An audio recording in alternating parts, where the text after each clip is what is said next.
Right. So no student is joined till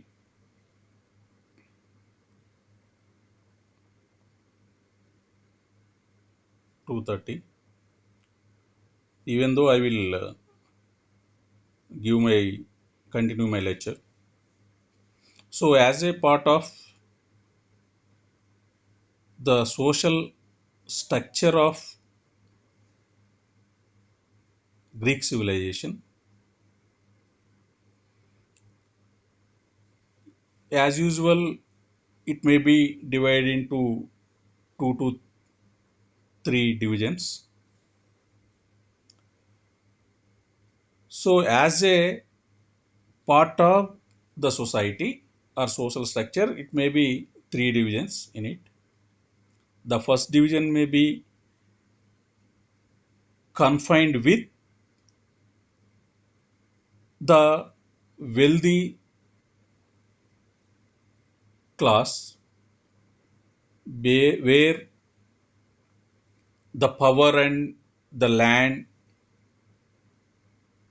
in the hands of these first class or the upper division. Usually you find certain sections here that the ruling class you find, the landlords you find, and you also find the merchant class traders in it. It's nothing but this class have certain privileges. They enjoyed with certain privileges.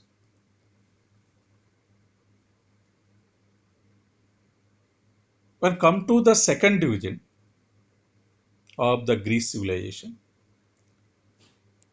it's totally with the landless people and the landless peasants and certain servant class here.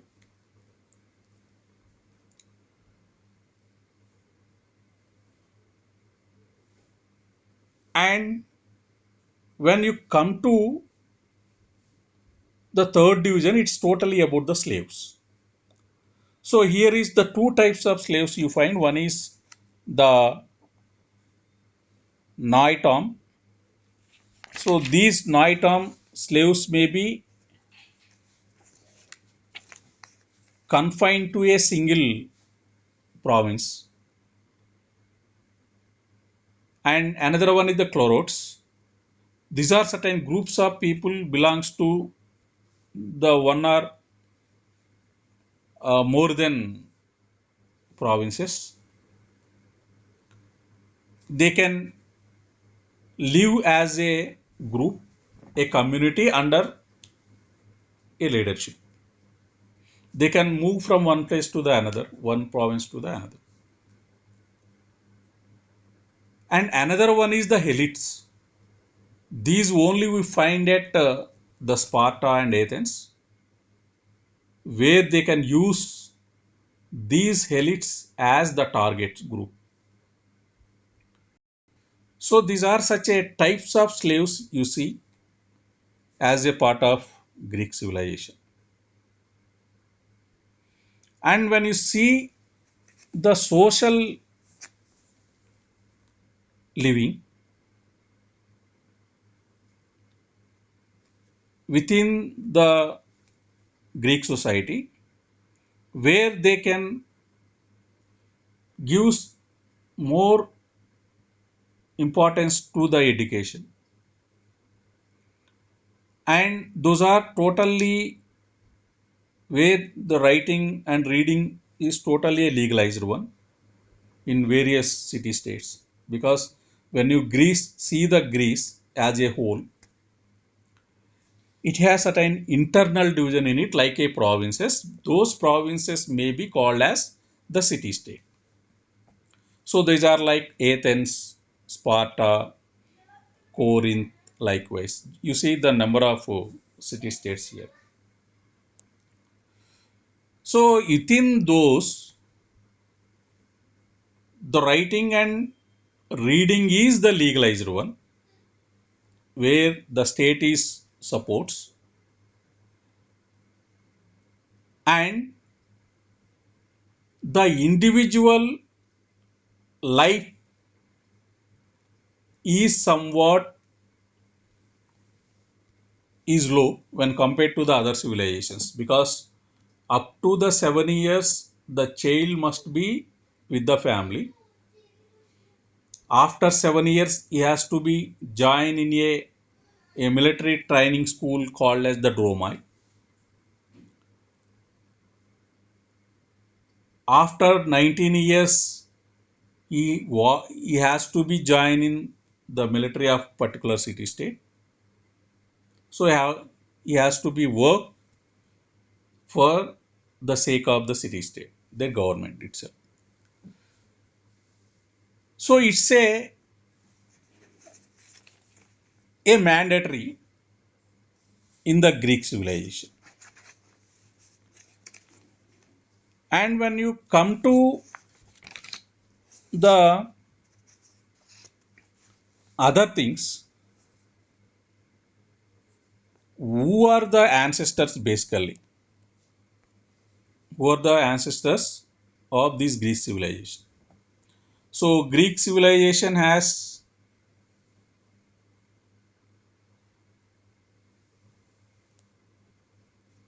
occupied by the number of groups, tribal groups. Achaeans you find, Minoan, Dorians, Cretans, Ionians. So such a groups, tribal groups are the such a communities which are entered into the Greek territories from the other territories. And we cannot say a unified one in the initial days, because these tribes may be dominated over one and another, and each tribe had their own cultural traits and their own cultural features likewise. But the feeling of oneness is started in the minds of Greeks during the time of Hellenistic age, because during the Hellenistic age such a important invasions you find. One is the Alexander invasion and Cyrus, Darius. From the Persia, they are invade on these Greek territories, and during the time of these invasions, the people of Greek has showed their unity to defend themselves. So then onwards, the feeling of oneness is you can observe in the Greek civilization. And as a part of the Greek society, you cannot see a single culture, you cannot see a single language, any a unified literature or likewise. Each you can see such a unified nature within the integration in the unity. So here, number of groups you see, number of races you see, and then those number of groups and races, they comes under a single platform, is nothing but the Greek territory. So then the unity you can see in the minds of the Greek people. When you come to the family life in the Greek civilization, where the men was always busy with the wars, and battles because they are warlike minded people. And number of city states supports the wars because when you see the Peloponnesian, the southern Greece, the number of city states they are always fighting themselves. Those wars called as the Peloponnesian Wars, which a great work by the Thucydides. So one of the important source to know about the Greece. And the women had such a status here, great status, because the women never participate with the men in a various occasions. Okay, so because the woman has to be follow only the domestic works, they has to be at the home, and any occasion is there in a particular occasions the woman has to be come publicly, otherwise they has to be confined to the domestic purpose. And the family life also very less in various city states like the Sparta, Athens. And when you see about the slaves, so here the slaves may be the majority people because when you see example Attica city state as an example, here you can find only total number of population is 5 lakhs. Among the 5 lakhs, you find 1,50,000 only the slaves. Means the majority people were the slaves. And like the Sparta, Athens, you find the slaves was the majority people.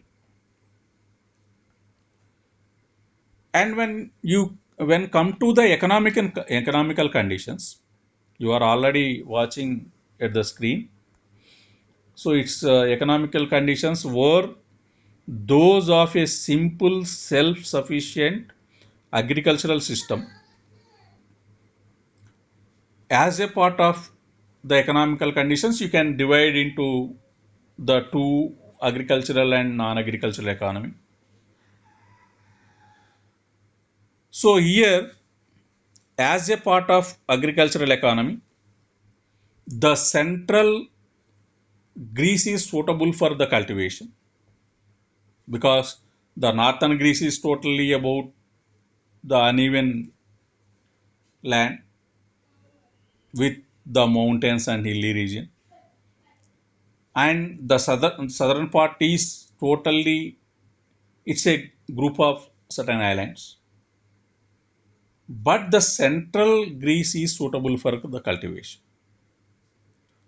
So here you see such a crops like wheat, barley, batani, wheat, barley, and beans likewise. Peas were the important crops here.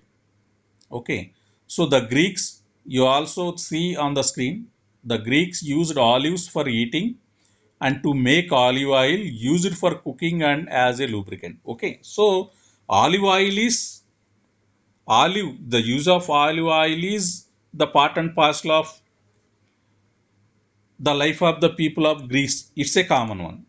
Okay, so apart from that, they are very fond of taking the apples and grapes were the important things and important fruits what they consumed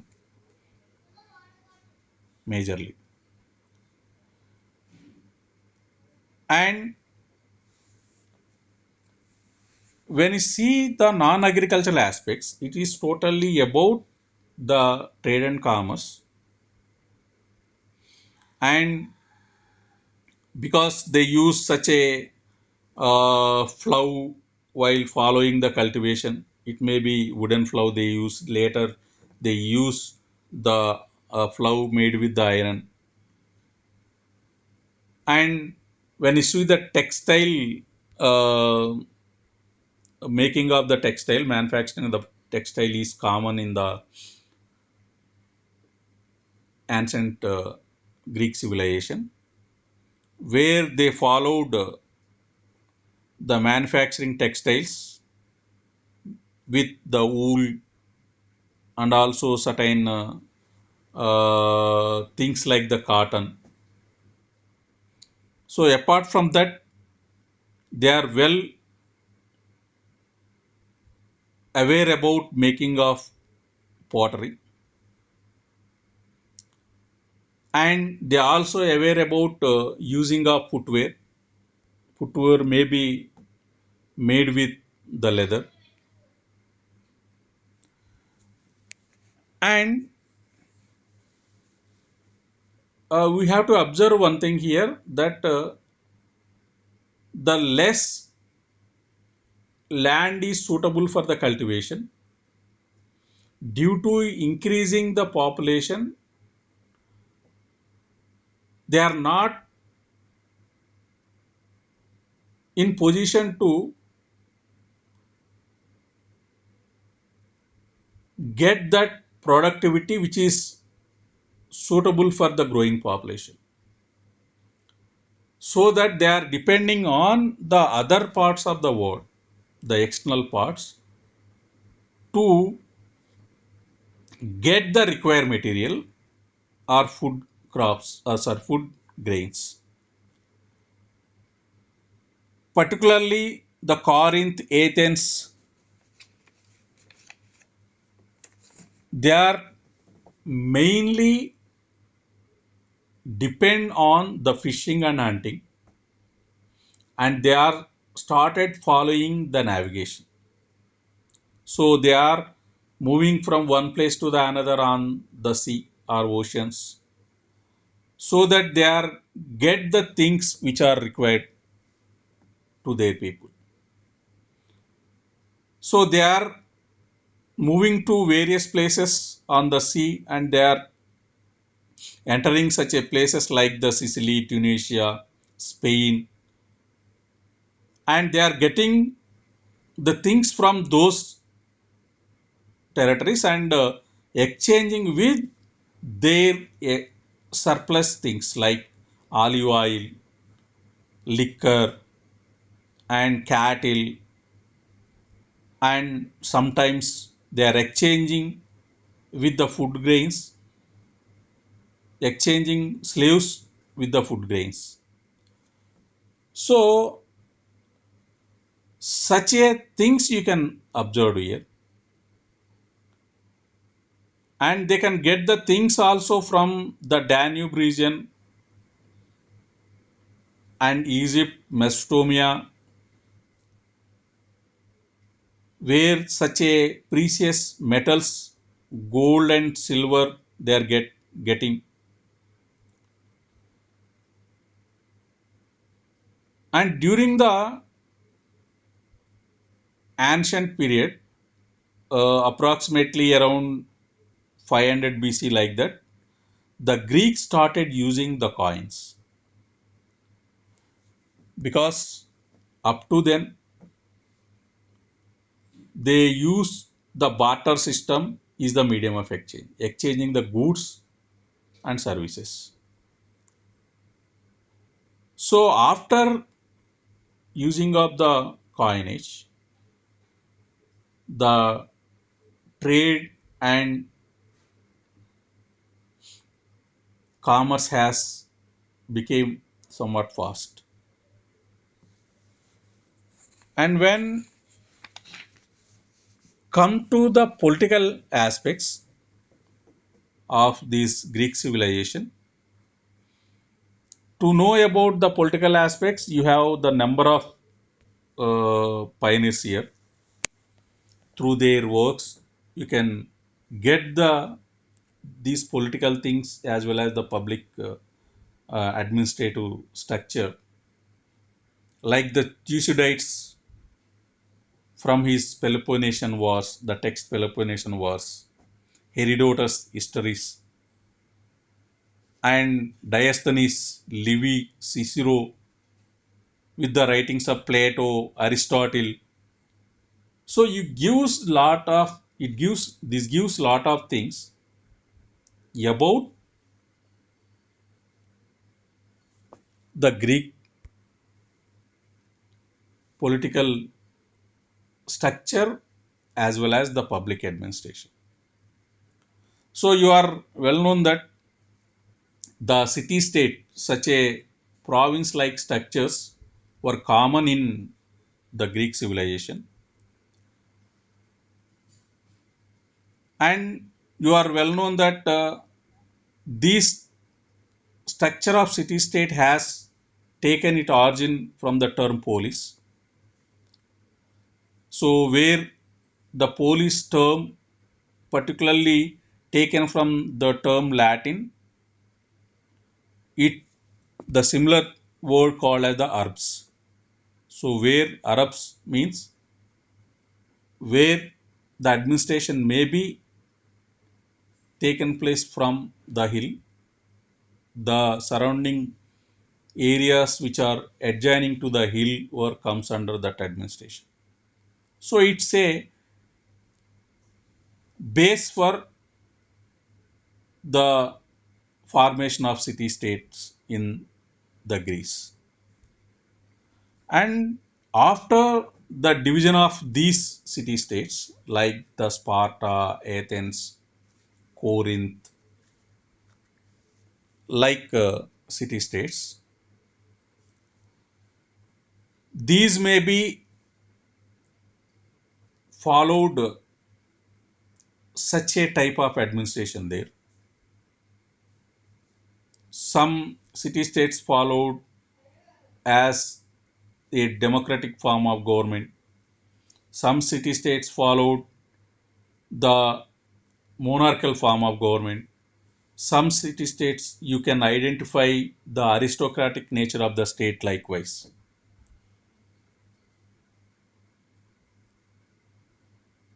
But those city states having such a administrative structure which may be implemented by the various rulers. From the Athens, you can see the Draco is one of the important ruler who introduced the democratic form of government and electing the head of the city state. Then Solon, who was the ruler of Athens, he mainly divided overall population in the Athens into four categories, four divisions. One is the Euphratada, George, Demurgi, and Thetes. So such a groups you find here.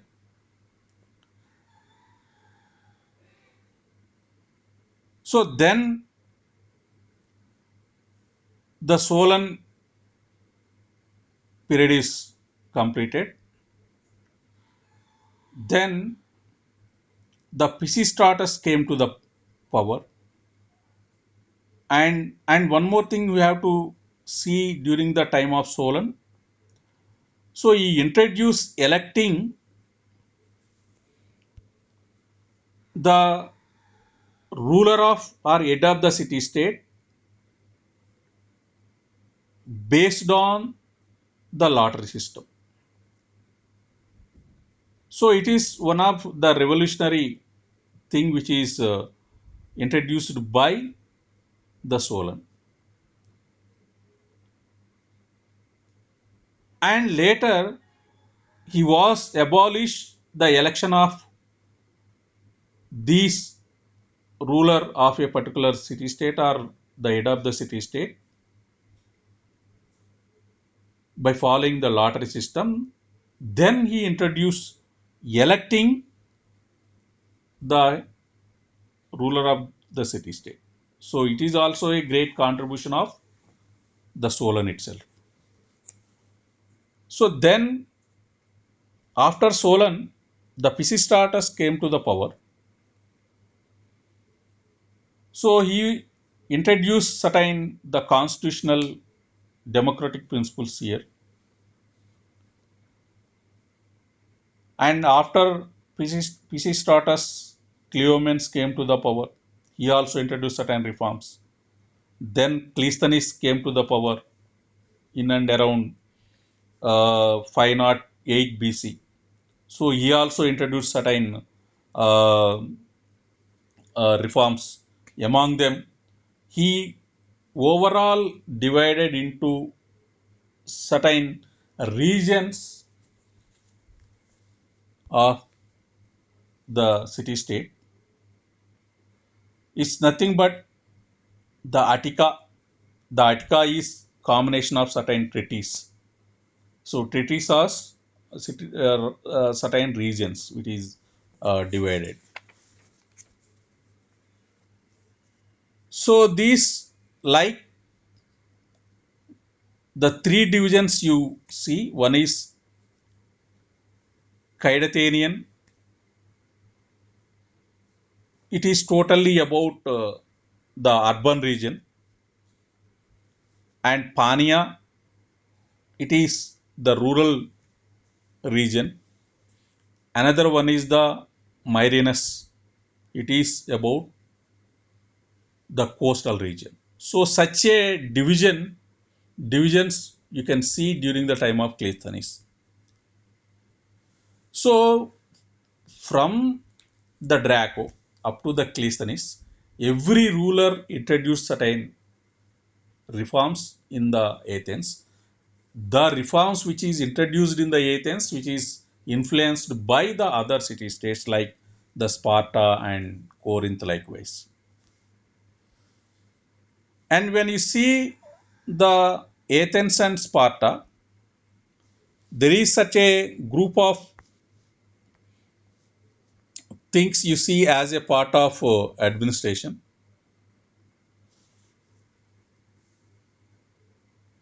So I will read out certain things which are you are watching on the screen. So the polis city state which is consists of city and its surrounding plains and valleys. The nucleus of the polis was the elevated, fortified site called the Acropolis. Okay, where people could take refuge from attack. So, with the revival of the commerce, a trading center developed below the Acropolis. So, four major types of government evolved in ancient Greece. I already given you those things, and among them the monarchy, which is ruled by a king. It's a autocratic rule you find. Autocratic rule of a a monarchical rule of a king. So limited by an aristocratic council and a popular assembly. So another one is the oligarchy. It's a rule of a few, a group of people. So here the arising when the aristocratic council ousted the king and abolished the assembly. So in another one is the tyranny. So ruled by one who ruled without legal authority. So riding to power on the discontent of the lower classes. So another one is the democracy or republic. It's a rule of the people, the outstanding political achievement of the Greeks. So the democratic principles and republic form of government you can get the from where it's a great contribution of the Greeks to the world. Okay, where all over the world which taken it as the inspiration. So by the middle of the 18th century BC, the nobles who resented the power of the tribal king had taken over the government and in the age of the oligarchy. So nobles ruthlessly acquired the best land. Many commoners were reduced to virtual serfdom. Other commoners were forced to seek a living on the rocky and barren soil. So when come to the colonization in the sense the Greeks territories was occupied by the Persians and Macedonians. So by 600 BC, the use of coin money had created the beginning of a middle class. The Greece, the Greek home states focused on the production of the specialized ways, and the continuing land hunger of the peasants contributed to a political revolution. Okay, so after 650 BC, so tyrants rose in many Greek city states and supported by the peasantry and the rising merchant class seized the reins of government from the nobility. So the tyrants redistributed the land to the peasants by promoting further colonization and trade and industry, and accelerated the rise of the mercantile class and completed the economic revolution here.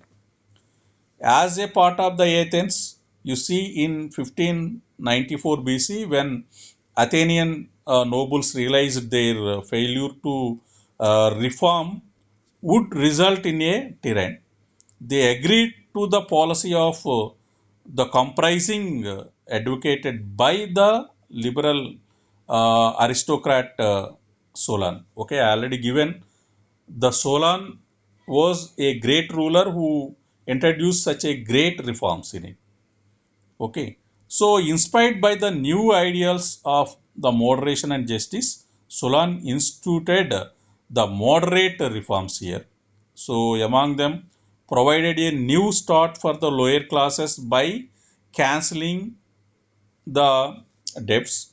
So sought full employment by stimulating trade and industry, and requiring fathers to teach their sons a trade, and granted common people a political rights but not equality.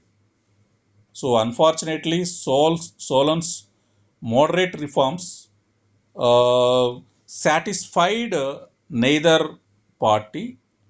After a period of civil strife, the Pisistratus, a military hero and champion of the commoners, took over as the tyrant. So he solved the economic problem by banishing many nobles whose lands were distributed among the poor, and by promoting the commerce and industry, supported the public works and the uh, patronage of the people. Okay, so age and starting Athens on the path to cultural leadership in Greece. So after the Pisistratus, the Cleisthenes came to the power. So Cleisthenes temporarily seized power in 508 BC. Okay, 508 is roughly in and around the coinage I introduced. Okay, we already discussed those things. When the temporarily seized power in 508 BC and put through constitutional reforms that destroyed the remaining power of the public. So, and he also created the 10 new tribes embracing citizens of the classes and distress, and gave the popular assembly the right to initiate legalization. Okay, legislation, sorry. Okay, so the right to initiate the legislative structure, and gave the new democratic council of 500 selected uh, from the lot, from the group of community, from the 10 tribes of the power to advise the assembly and supervise the administrative actions of the archons. So, and another one is he started the institution of ostracism, a annual referendum. It's nothing but taking the referendum from the people about their ruling. So, in which a quorum of 6,000 citizens would vote to exile for 10 years any individual thought to be a threat to Athens democracy. So it is another one, and come during the golden age of Greece, in between 461 to 429 BC, we call it as a golden age. The great statesman Pericles age we call. So, and we also call the age of Pericles called as the age of marbles also, because the marble uh, used vividly during the uh, time of Pericles, so that we call his ruling not only golden age, we call it as the age of marbles.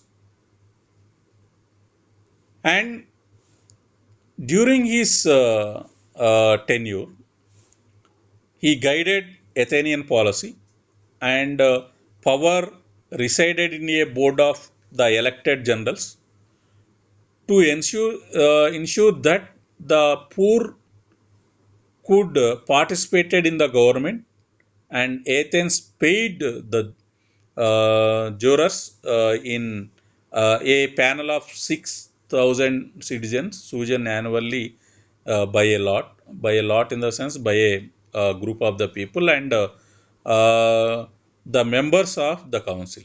So, although the democracy was an outstanding achievement, so it is the important to keep in the mind that the majority of inhabitants of the Athens were not recognized the citizens. When come to the women slave and resident aliens were denied citizenship. Okay, so the people who taken their origin, who born in the Athens, got the citizenship.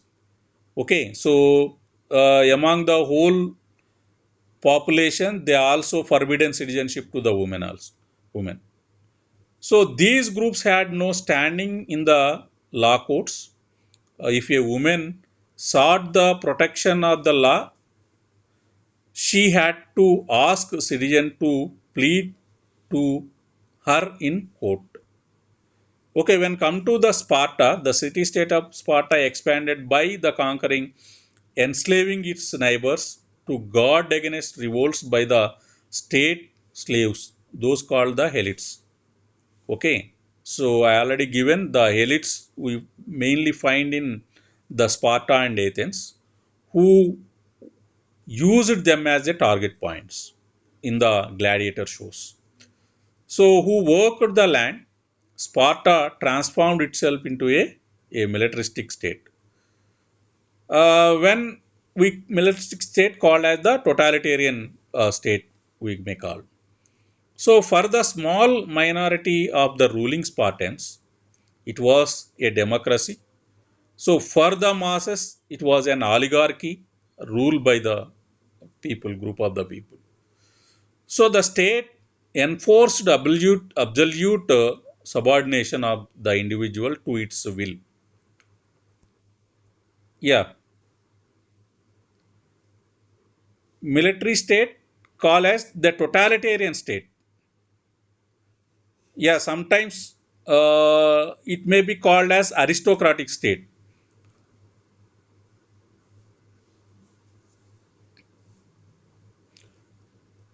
Okay, shall I continue? Yeah. So the state enforced the absolute subordination of the individual to its will. Okay. So every Spartan was the first of all a soldier. I already given the things while moving along the society where the overall the male population, they are always engaged with the wars and battles.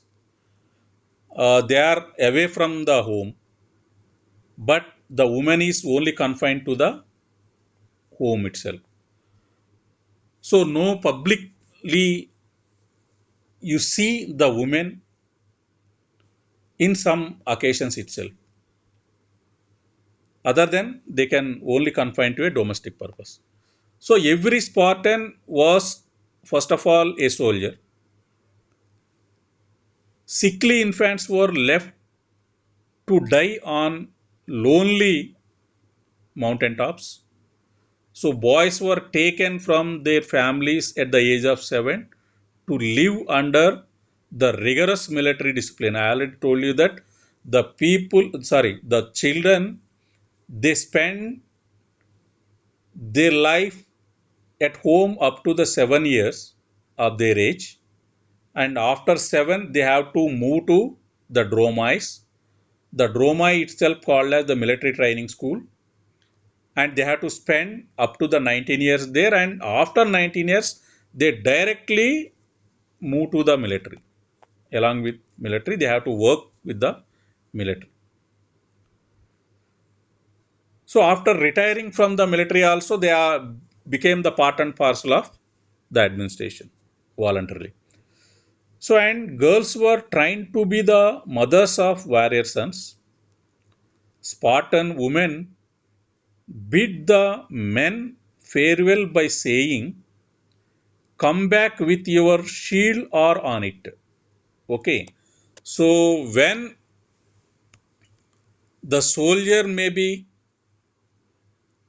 return without the shield, then the mother of that son, mother may be having such a respect in the society, she publicly felicitates. And the Sparta remained the backward culturally and economically because it's a military state. So trade and travel were prohibited for fear that aligned ideas would disturb the status quo. Student, are you getting my screen? Yeah, right.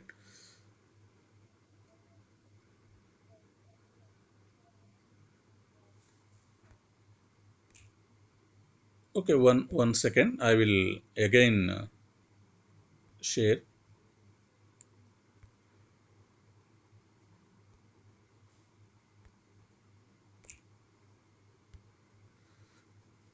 Okay, is it visible?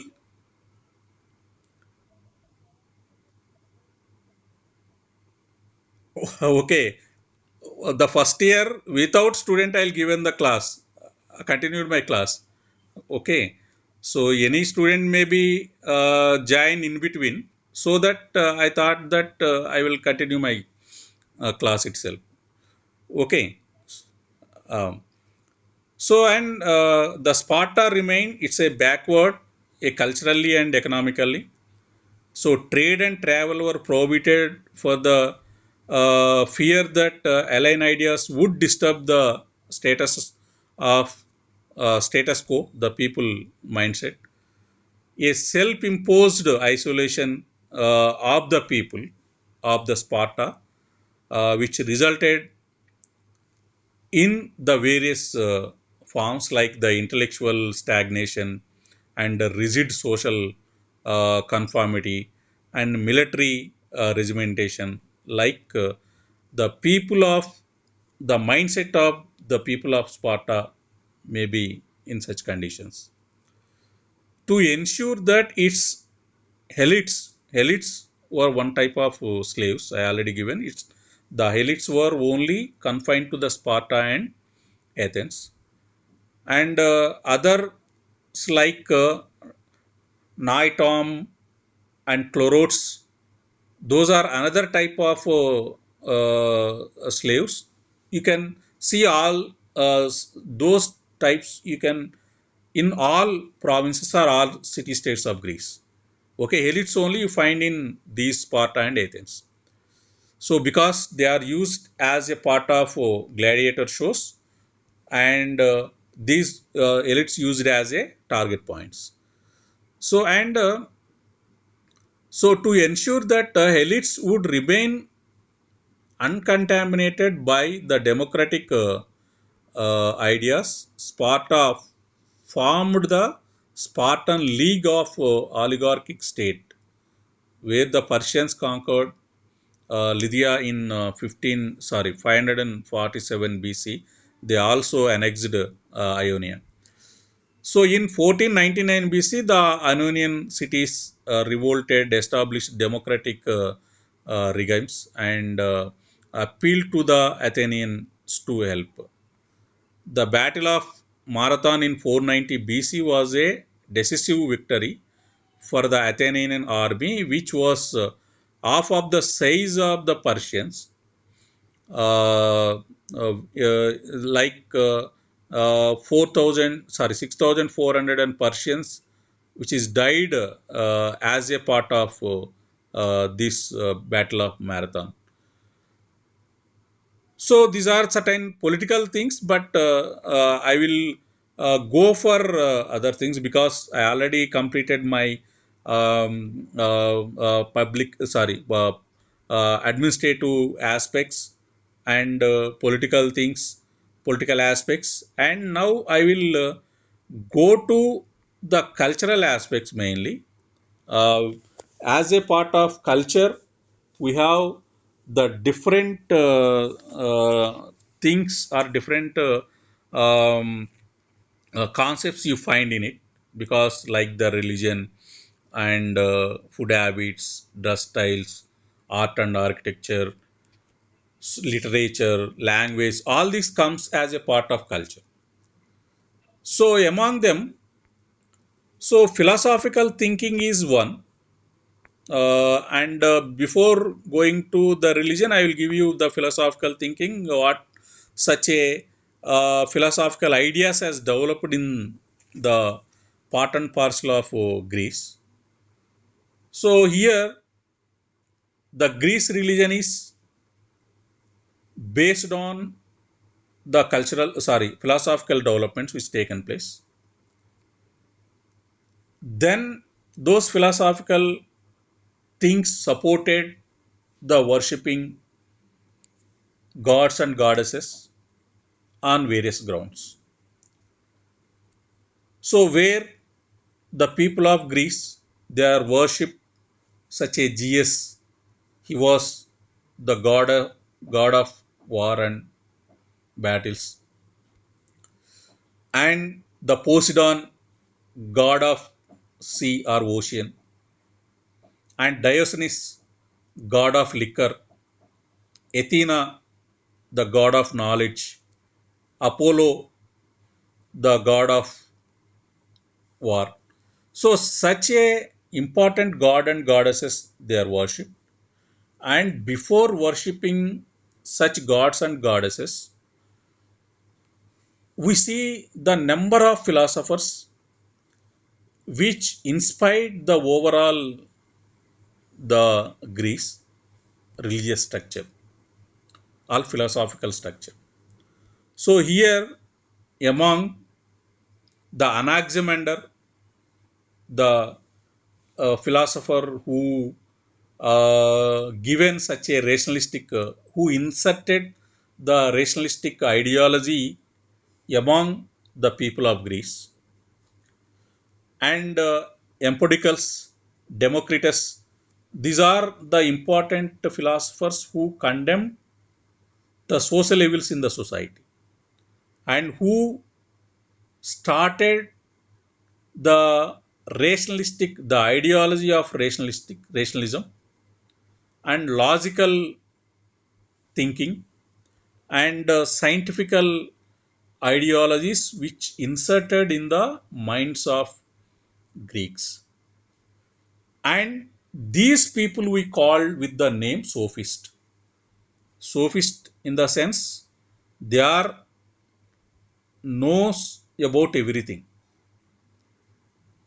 and These people were succeeded or followed by another important philosophers like the Socrates, Plato, Aristotle, who were became the part and parcel of the Greek society, whose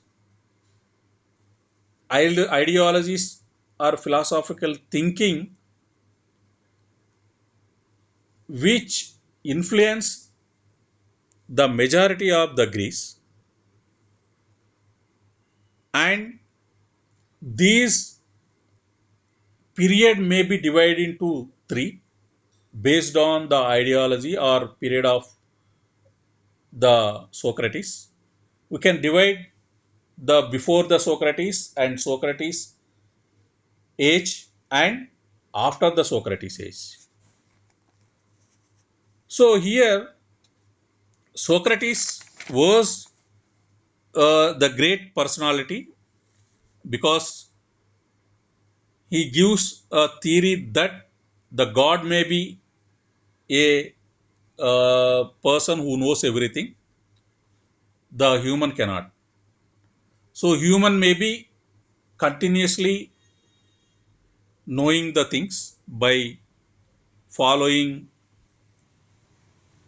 the teacher or the philosopher. So he was the first person who condemned the worship of the gods and goddesses. And this the sparking point is a point where such a great rationalistic spark of rationalism has developed and which carried by his followers, the Plato and Aristotle. So the Socrates was a great personality, great philosopher. So he given such a things which are very close to the very close to the theism, atheism, and which is adjoining of the rationalism, and from that there is a output came. It's nothing but the agnosticism. So these are the important things you learn from the Socrates. And during the time of Socrates, we find number of other intellectual class like the Thales, who was the important personality who uh, done such a research on the geography and also astronomy, and he was first identified the solar eclipse in and around 585 BC, and then Anaximander, who developed the map of the world, then Democritus, who developed the atomic theory. So these are certain philosophical section of class of the people who created such a miracles in the minds of the Greek people. So after Socrates, the Plato and Aristotle were followed, carried the principles of Socrates. So as a Plato, a disciple of Socrates, he was wrote such a books about the Socrates like Apology, Symposium, Republic. Republic is one of the text of Plato. gives you a lot of things regarding the administration. And he also started a academy, a institution at Athens, and he developed such a rationalistic ideologies, and he also popularized the text written by Socrates, like the Apology of Socrates, Crito, Phaedo. So, by popularizing those texts, he followed the principles of philosophical thinking of Socrates. Then come to the Aristotle. He was the disciple of Plato, and he was the teacher of Alexander. So he also like a humanist and also a rationalist, and he always supported the unity in integrity, and he also a pioneer in the science theories. He wrote the history of animals, a text gives you a lot of things about the scientific temper. So after Socrates, there are various groups of philosophical groups you see, like Epicureans, Stoics, and Civics. So these are such a groups which develop the rationalistic ideas in the minds of the people of Greece. And when come to the religious aspects, even though the theories or philosophies are already entered in the society of Greece on one side, and other side the people of Greece which worshipped the number of gods and goddesses. So because they worshipped Zeus, he was the primary goddess god, and he was uh, called as the king of sky, and sometimes he called as he was the god of ancient people, and basically he called as the national god of Greeks. So in initial days he became a god of war. So then he turned into the national god of Greeks. When come to Athena, he was Athena, a goddess of Athens. Sometimes she called as the protector of Athens. So the symbol of Athena was the olive uh, branch or olive tree. So Poseidon, uh, goddess of ocean, and Dionysus, the liquor goddess, and Apollo, god of war, Demeter, goddess of earth, Persephone, Helen, Hermes. So these are the various gods and goddesses they worshipped in the society of Greece. Okay, so dear students, it's already 3:30 is over. So I have to be end my class at this juncture, and the remaining things maybe continue in the next class. Okay, so the remaining things like the hello. Yeah, tomorrow is there no another class. That's maybe the final one. No other classes are there. Yeah, tomorrow is myself. My paper is the fifth one. So I had only the five classes. So with this, four classes has completed, and one more is remain, and it may be on tomorrow. Okay. So I have to be complete. I have to be end my lecture at this moment. And regarding my lecture, you have any doubts or clarification? Now you can welcome to ask. Otherwise, I will end my class.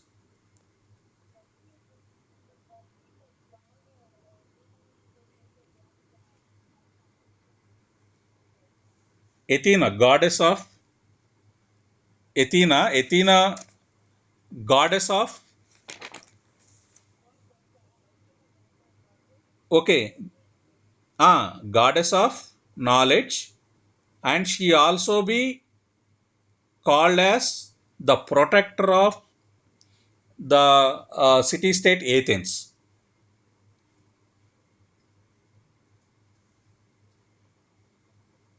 Protector of Athens. Uh, Athens, one of the city state among the Greece civilization.